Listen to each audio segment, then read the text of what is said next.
Bueno, bienvenidos a la temporada 2 de Mr. Project. Digo eso y no lo puedo creer. Han pasado 50 y pico de episodios, lo cual hace unos meses me parecía muy difícil de hacer, porque no soy una persona de medios específicamente y mucho menos podcaster o como se le diga, pero ha sido una tremenda experiencia. Confieso que ha sido súper enriquecedora y que se está volviendo algo que hace parte de mi vida definitivamente, porque lo disfruto mucho. Es mi forma de descansar y de compartir y seguramente desahogarme de muchos temas de consultoría y cosas del día a día que siempre estoy pensando, pero que no puedo compartir con calma. Así que bienvenidos, bienvenidos a esta segunda temporada de Mr. Project. ¿Qué vamos a hacer? Vamos a ver en esta segunda temporada el PMBOK 7. Quiero compartirles algo. Mucha gente me ha preguntado, Mauricio, pero si ya va a salir el 8, estoy grabando este episodio en septiembre de 2025, si va a salir el PMBOK 8, porque habla del 6, eso es como muy viejito. Bueno, que sea la ocasión para aclarar algunos puntos. El PMBOK 6 y el PMBOK 7 no son continuaciones. Dicho de otra manera, el PMBOK 7 no reemplaza o no fue una nueva versión del 6. Creo que ahí hubo un problema de comunicación y de cómo se planteaba esto desde el lado del PMI. Creo que se está corrigiendo con el PMBOK 8.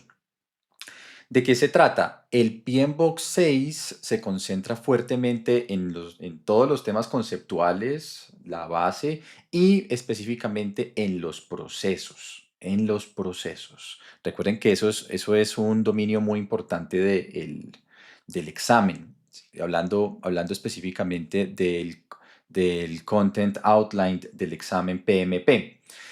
El PMBOK 7 te habla de dominios y principios. Entonces son como capas diferentes. Son capas diferentes. En realidad a mí me gustó, creo que fui de los poquitos a los que verdaderamente les gustó el PMBOK 7. Lo que pasa es que sí hay que ensamblarlo diferente, pero el contenido en sí es bastante bueno. Entonces, ¿de qué te habla el PMBOK 7? El PMBOK 7 te habla de dominios de desempeño y de principios. ¿Cuál es el tema? Primero hay que ser y después hacer, ¿sí? Y ese ser, digamos, está abordado completamente con el PMBOK 7. A mí me parece que eso hacía mucha falta. Esta parte del framework hacía mucha falta. Me parece que el PMBOK 7 aporta un montón, pero quizás no se ha entendido muy bien cómo encajan tantas cosas. Entonces te explico, mira, el PMBOK 7, que los vamos a ver en detalle más adelante, así que te invito a los siguientes episodios, parte de unos principios, y esto es como ocurriría en la vida. En la casa, los papás de uno digamos, aspiran a que uno aprenda ciertos principios de la vida, ciertos grandes orientadores, ciertos elementos filosóficos que son aplicables a todas las fases de la vida. Entonces, en la casa le enseñan a uno el principio de la responsabilidad, el principio de la honestidad. Y la esperanza que uno tiene como papá es que esa información le sirva a los hijos para tomar buenas decisiones en la vida. Quizás las malas decisiones, las más grandes decisiones, las más grandes malas decisiones que puede tomar un ser humano son romper esos principios fundamentales y básicos.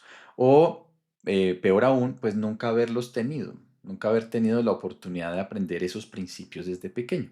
¿Cuáles son los 12 principios básicos que propone el PMI para un project manager independientemente del contexto? Si está trabajando en Waterfall, si está trabajando en Scrum, si está trabajando en telco, si está trabajando en industria o en oil and gas, da igual, son principios claves. El primero es el principio de administración, que tiene mucho que ver con la conciencia de que estás administrando recursos que probablemente no son tuyos o no son tuyos, pero que en todo caso son valiosos, o muchas personas están confiando en ti y tú debes responder con ciertos principios de administración que veremos más adelante. Es interesante. Después, principios que tienen que ver con el trabajo en equipo, con la gestión de interesados. Un principio clave que últimamente me ha sorprendido lo poco desarrollado que tienen muchos project managers, y es el principio del valor. A veces solo entendemos la plata, el dinero, los costos, pero el valor es algo que va mucho más allá y que debe ser mucho más orientador. Cuando te concentras en el valor, tomas buenas decisiones. Cuando te concentras únicamente la plata, en el dinero, solo por per se, empieza tu visión a ser supremamente limitada y tomas malas decisiones. Ya tendremos oportunidad de ver estos puntos con mucha más tranquilidad. El pensamiento sistémico, es decir, ver las cosas como un todo, tener pensamiento holístico, además de ver las partes individuales. El liderazgo, obviamente hay principios de liderazgo claves, y si trabajas como project manager, básicamente eres una líder o eres un líder.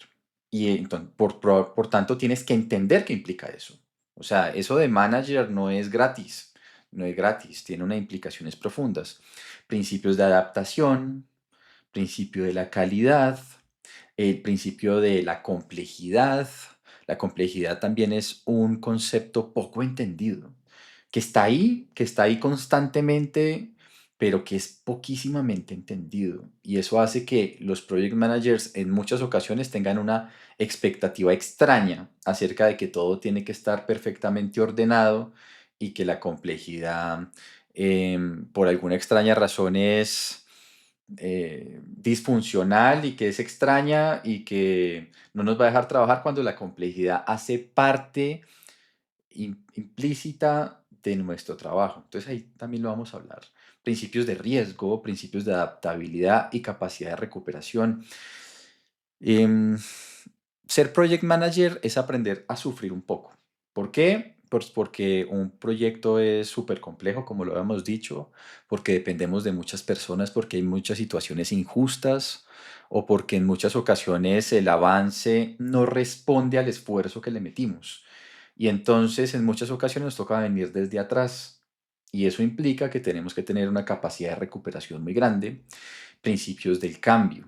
Entonces son 12 grandes principios que van a orientar cualquier project manager, sin hablar de los temas específicos de los procesos. Esto es del ser, ¿sí?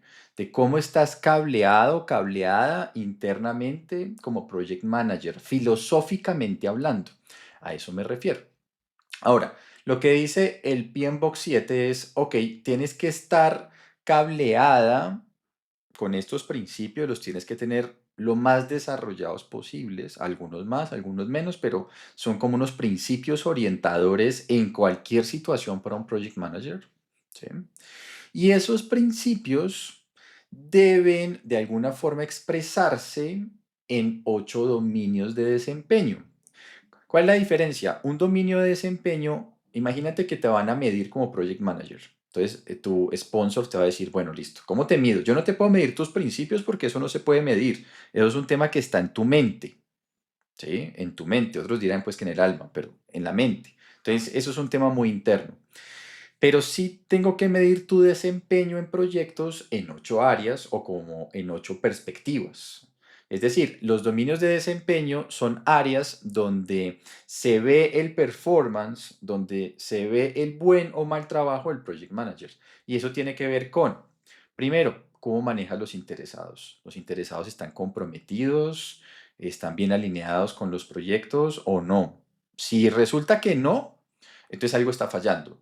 Y de alguna forma un KPI, si lo quieres ver de esa manera, pues se te cae. Otro es cómo manejas al equipo. No hay buenos project managers que manejen mal los equipos. Entonces es sin duda una perspectiva. Imagínate que te van a dar un bono a final de año y te amarran el bono, como decimos en Colombia, digamos, lo conectan con también cómo vas a manejar el equipo, porque ese es tu desempeño. El enfoque de desarrollo y los ciclos de vida, ¿realmente pensaste en eso? ¿Seleccionaste el mejor enfoque de desarrollo? De hecho, yo les preguntaría, ¿Ustedes tienen claros cuáles son los enfoques de desarrollo posibles? Bueno, tendremos que hablar de eso. Si nunca lo has pensado, entonces nunca lo seleccionaste. Y por tanto te expones, tienes un altísimo riesgo de seleccionar mal tus enfoques de desarrollo y cuando eso no funciona, nada funciona. Todo se vuelve muy difícil. ¿Cómo eres planificando? ¿Qué tanta capacidad de planeación tienes? Y digamos, ¿cómo enfocas las cosas, pero verdaderamente planeas? O sea, te puedo medir, si te reviso, tu proyecto realmente está bien planeado. ¿Cómo manejas el trabajo del proyecto? ¿Sí? Y aquí muchas cosas se van a interconectar. ¿Tú eres un project manager de los que entregan verdaderamente o te vas llenando de trabajo en proceso? Porque al final lo que importa y lo que tiene valor y lo que va a producir valor es la entrega y no el trabajo en proceso. Eso es muy fácil, es un error peligroso y es fácil caer en él. Y es trabajar en mucha cosa y entregar poco. ¿Manejas bien las métricas? ¿Reportas métricas sólidas? ¿Manejas valor ganado? ¿Manejas otras métricas que sean congruentes con el enfoque de desarrollo, etcétera, del proyecto? ¿O realmente tus métricas son pobres y no expresan verdaderamente el estado del proyecto según su naturaleza? ¿Y cómo manejas la incertidumbre? ¿Sí? Entonces son como 8 grandes áreas, grandes perspectivas en las que se puede evaluar tu desempeño, tu performance. Entonces, ¿qué ocurre acá? Hay una lógica y es, en principio tú deberías tener, o sea, tú deberías tener unos principios muy claros como project manager. Y esos principios claros, la idea es que se expresen de la mejor manera a través de 8 áreas de desempeño del proyecto. Y por supuesto, ¿cómo vas a lograr mejores desempeños? Pues una de tus grandes herramientas van a ser los procesos que aparecen en el PMBOK. Entonces aquí se cambia todo y aquí a mí me parece que el framework crece mucho, porque entonces ya no únicamente hablamos de procesos como tal, sino que entendemos que hay cosas que probablemente sean más profundas y de fondo, como los principios, las grandes áreas de desempeño y bueno, ahí vienen los procesos como un toolbox, como una caja de herramientas que te pueden servir muchísimo. Entonces, es la información del PMBOK 6 y la información del PMBOK 7 se complementan. La gracia del PMBOK 7 es que te genera esa capa superior que antes probablemente no estaba, que solo quedaba ahí como en una insinuación y ahora se aborda con mucho más claridad. ¿Sí? A muchos project managers les incomoda leerse el PMBOK 7 porque todos estamos históricamente muy cableados en términos de procesos. Entonces, llevamos muchos años hablando de entradas, herramientas, salidas, o sea, como un proceso, ¿no? Y esto, cuando hablas de principios, cuando hablas de dominios de desempeño, son temas mucho más conceptuales, seguramente tienen más complejidad conceptual y entonces son menos lineales. Lo primero que me dicen es que hay algunos repetidos, me dicen. Entonces aquí tú dices, por ejemplo, equipo y equipo, sí, pero son dos cosas diferentes. Y se vuelve más complejo, pero también es más real que todo se conecta con todo. O sea, tú puedes hacer conexiones tanto de los principios como de los dominios de forma no lineal. Todo está conectado con todo a la vez. Y cuando uno dice eso, mucha gente se incomoda porque estamos muy acostumbrados a ser demasiado esquemáticos y a tener un pensamiento muy lineal cuando la realidad no es lineal y tiene un gran elemento de complejidad. Entonces a esto nos vamos a dedicar. Yo creo que va a ser una temporada relativamente corta. También vamos a complementar este PMBOK 7 con el código de ética del PMI. Eso es fundamental, primero para presentar el examen, pero también para la vida. O sea, no crean que el código de ética es uno de esos documentos rellenos que se publican por ahí y de vez en cuando alguien los menciona. No, resulta que el documento es tremendamente útil, tremendamente orientador y entonces también lo vamos a traer. Entonces lo que yo esperaría es que tengamos una temporada mucho más corta que la uno, porque el PMBOK 6 era muy largo, muy específico, pero sí es bueno que conozcas esto. Entonces, si te estás preparando para el examen PMP, em, muy seguramente tienes que estudiarlo todo. Tienes que saber muy buenos procesos, pero también tienes que conocer los principios, pero también tienes que conocer los nuevos dominios de desempeño. Y toda esta información al final se va a ver integrada en el PMBOK 8, que yo espero en el futuro, porque como estoy súper contento, les decía, hablándoles y compartiendo temas con ustedes, seguramente también lo vamos a ver. Pero para certificarte como PMP tienes que ver todo, porque recuerda, son contenidos diferentes. PMBOK 6, PMBOK 7 y seguramente PMBOK 8, dependiendo del momento en el que estés leyendo esto. ¿Vale? Entonces, este es nuestro pipeline de trabajo. Están súper invitados. Espero que les sea muy útil. Espero ir publicando episodios y que a medida que vayamos avanzando, voy a tratar de publicarlos más o menos en el orden del libro para que ustedes puedan hacer una lectura y yo los pueda ir acompañando y puedan tener un poco más de contexto. Los leo en los comentarios. Si tienen alguna sugerencia, bienvenidos sean. Y bueno, entonces así quedamos. Hasta pronto.